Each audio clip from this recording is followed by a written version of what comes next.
भैया अस्सलाम वालेकुम भैया। वालेकुम अस्सलाम। बोलो भाई, क्या होना था? भैया मैं सूरत से आप आए भैया, काम धंधे खातिर यहाँ पर आए थे भैया। जो इंसान हमने बुलाया था भैया, उन्हें कहा कि चला गया। हमारे पास अब ऑफिस जाने के बाद से टिकट तक के पैसे नहीं है भैया। तो मैं कहता हूँ ना, मदद करो भैया। या अल्लाह, कैसी कैसी तकलीफ आ गई ना आदमियों को। लेकिन तुम्हें क्या भी फिक्र करो ना को, अल्लाह बहुत बड़ा है।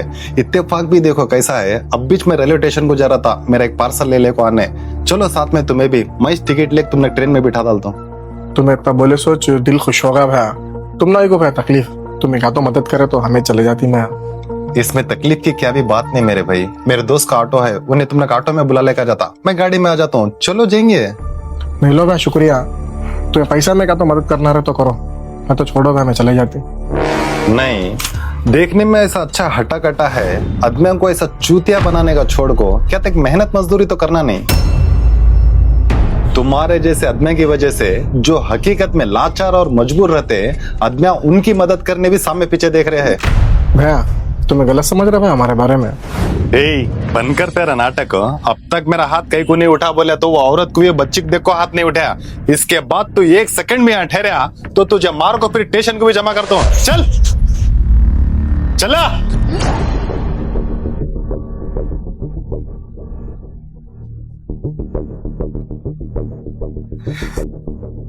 अल्लाह के नाम पर कुछ दे बेटा, तो जन्नत मिलती। अच्छा, क्या तो भी कहीं को जी पूरा बेंगलुरु रोडीज तुमने दे दिला, जाओ ले ले। बेंगलुरु रोड क्या तुम्हारे बड़े बाग क्या वाह बांट रहा सो?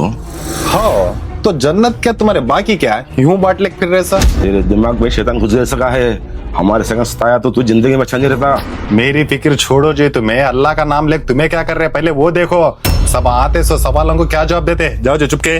बेकार है भैया, चलो जी, टूट गया। जन्नत बाट ले फिर रहे हैं ना, इनको दिए तो सीधा जन्नत को जाते गए। वत्ताजबीर, जो चीज इस्लाम में नहीं है वो असल करनाच नहीं है। अगर सी वैसा हराम काम करने का रहा तो वहाँ मिंजे नहीं बुलाना तुम्हें। हाँ समझ में आया? रखो फोन, बंद न कर तो। कहीं को ममदो क्या हुआ, किधर नहीं बुलाना तुझे? देखो भाई, परसों मेरे साले की शादी थी। वो शादी में एकाएक डीजे डाल को नाचना शुरू करवा ले। मैं भी बीपी चढ़ी, सोच उठ को बोल डाला भाई ये इस्लाम में नहीं है, हराम है ये, हराम। आपका अब ये डीजे बंद करो, नहीं कर बोले तो मैं छह से उठ को चले जाता हूँ बोला। हो फिर क्या करे उन्होंने? फिर क्या होता भाई, दामाद में उनके घर का बंद कर डाले डीजे गीजे सब भी। बहुत अच्छा काम करे ममदो। नहीं तो क्या भाई, जो चीज हमारा इस्लाम इजाजत नहीं देता नहीं करना भाई, वो हराम काम। बिल्कुल सही बोले ममदो। अच्छा ले, शादी कैसा हुई? अल्हम्दुलिल्लाह भाई, शादी बहुत अच्छा हुई। माशाल्लाह। अच्छा ले, कितना दिए दूल्हे को नजराना? ये अच्छा दिए भाई नजराना, उनो 5 लाख रुपए नजराना, 5 तोला में चैन भी अंगूठी दिए। सो एक लारी भर को भाई दहेज ले गए। सो चांस मारा मेरा साला, फिर भी हमारे टेम्पो इतना सब भी कहाँ दिए। ममदू, मुझे एक बात समझ में नहीं आती, हमारे इस्लाम को अच्छे से जानने वाले लोग भी ये शादी में लाखों का नजराना, लाखों का दहेज लेको बड़ी शान से बोल लेते नो। ऐसे आदमी को वो शादी में क्या जरा डीजे ये वो दिख गया तो ये इनको हराम दिखते। तुम्हें बोले सर का जमाना नहीं है भाई अबू। अगर सी इस्लाम के हिसाब से हमें 1 रुपया भी नजराना नहीं लिए सर का कर ले आगेगा तो बोले तो सबा हमारे भाना को कौन भी है इस्लाम के हिसाब से कर ले को नहीं जाता। हमें भी जोड़ जमा को कर को देख भेज ना सोचो, नहीं दिएगा तो बोले तो उनके शादियां नहीं होते। लोगों की ऐसी सोच रहने की वजह से कितने की घर में कितने की बैक बच्चा उनकी उम्र हो गए तो भी शादा नहीं सर का घर में बढ़ गए हैं उन्होंने। अगर से कोसे तक घर में बैक बच्चे पैदा हो गए तो उसका बाप बेजार हो जाता, मुझे बैक बच्चे पैदा भी ना बोल को। जब ये जमाने वाले वो बाप को क्या बोलते हैं, कैसा जाहिल बाप है इन्हें, लड़के को एक नजर से लड़की को एक नजर से देखता का तो बोलते हैं, लेकिन हकीकत में वो बाप बेजार होने के वास्ते जमाने वाले रीजन। कई को बोले तो इस जमाने वाले ऐसा सिस्टम ही बना को रख डाले है। अगर से कोसे ते घर में लड़की पैदा हो गई तो सबसे पहले उन्हों लड़की को अच्छा पढ़ाना लिखाना और बचपन से उसके वास्ते दहेज जमा करते रहना इनो। उसके बाद वो लड़की का शादी का वक्त कब आता, जैसा इन्हों लड़के को पसंद करते वो लड़के के हिसाब से इन्हों नजराना भी उठा कर रखे रहना। फिर शादी हो गई, जिम्मेदारी खत्म हो गई बोल को समझना को, फिर बच्ची डिलीवरी को सिर्फ घर को आती, फिर पैदा हुए इस बच्चे का छिल्ला करना, फिर घर का दामाद जो बच्चे का बाप है उसे सलामी देना। सलामी बोले तो ये सलाम नहीं, सलामी बोले तो चैन की अंगूठी की गाड़ी देना।